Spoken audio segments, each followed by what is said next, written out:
Hi, it's the end of the day. It's Wednesday. And no matter how your day ended up, we all carry energies throughout the day, and some of them are ours, and some of them don't belong to us. So, in this segment, I wanted to just sit with you here and go through some breathing exercises and share with you a couple of questions that you can ask yourself and see if you can't see where the source of these energy patterns belong to. So we're going to do 3 cycles of breath, and I'm going to be quiet and still and do my cycles along with you. And then afterwards we'll come back and we'll begin to ask the questions to end the day. So let us begin with our first inhale.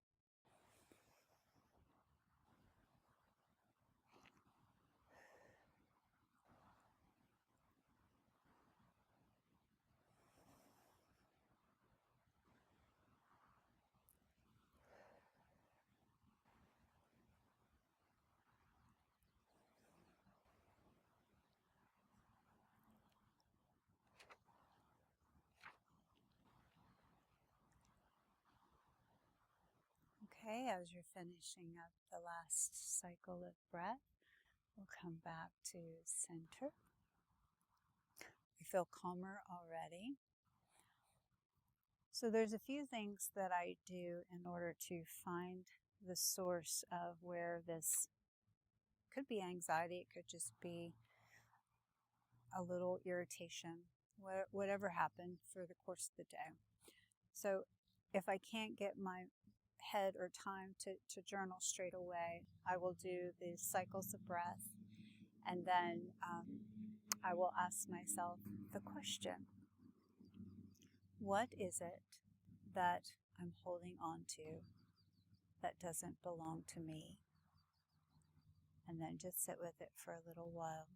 What is it that I'm holding on to that doesn't belong to me?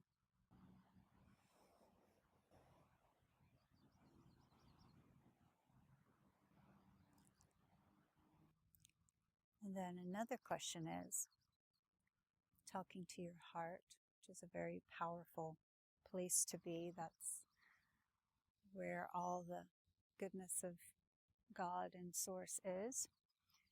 So we ask our heart, what is it that you want me to know? What is it that you want me to know in this moment now?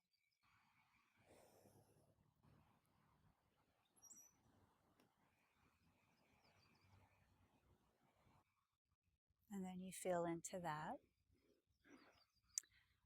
And then another one is, of course, when you're in the shower or when you take a bath, just imagine that you're just cleansing out the chaos, the stress, the anxiety, the worries of the day.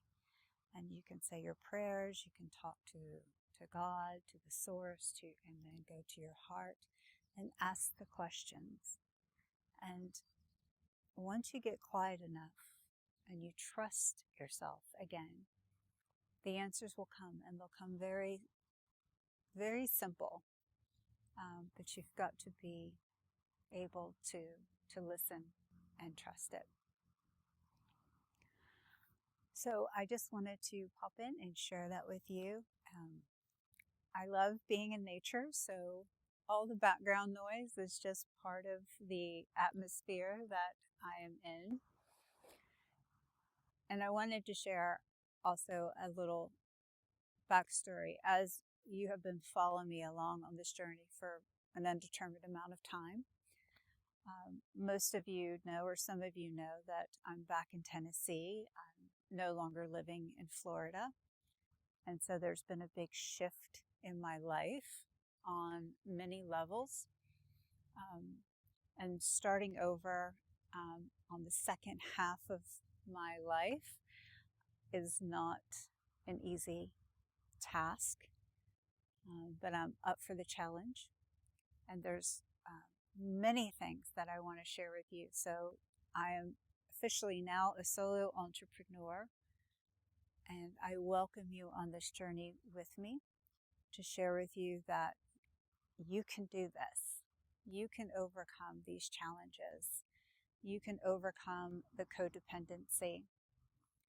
You can live the life that you want to live. You can be sovereign. And so that's what I'm going to be documenting, is my journey from a life that was never really mine, the hard lessons I had to learn, and now stepping into a sovereign life, completely in the unknown. Like Dr. Joe Dispenza always says, stepping into the unknown. That's where all the magic is. That's when you find out what you're really made of. So here I am, and I welcome you on this journey, and I welcome any comments. I'm here to be of service. I want to share as much as I can possibly with you that I know for a fact. I do know with conviction that your life can change, that you don't have to conform anymore. You don't have to live someone else's life anymore. Because in a lot of ways, if you get to that point where I was, it was truly an illusion. It really was. And so once you step out on the other side of it, I'm not going to say that it is the best thing ever, but you go through a lot of different emotions. And, I never thought that grief would be part of the emotion. I always attached grief with death. And I grew up not fearing death, that death was a beautiful process of life. So when someone says you're grieving, I thought, no, I'm not. No one's died. But to be honest, grief has many different ways of expressing itself. So I will speak about that because that's something I learned. So I'm going to share with you what worked for me and the knowledge that I've gained through all this. So just bear with me when I'm in nature, because nature has its own way of echoing its music and language, but I love it. I couldn't have it any other way. I really love being outside. So, to your peace, to the release that what is not yours to carry, may you sleep with the angels and be filled with love and grace. Namaste. Peace.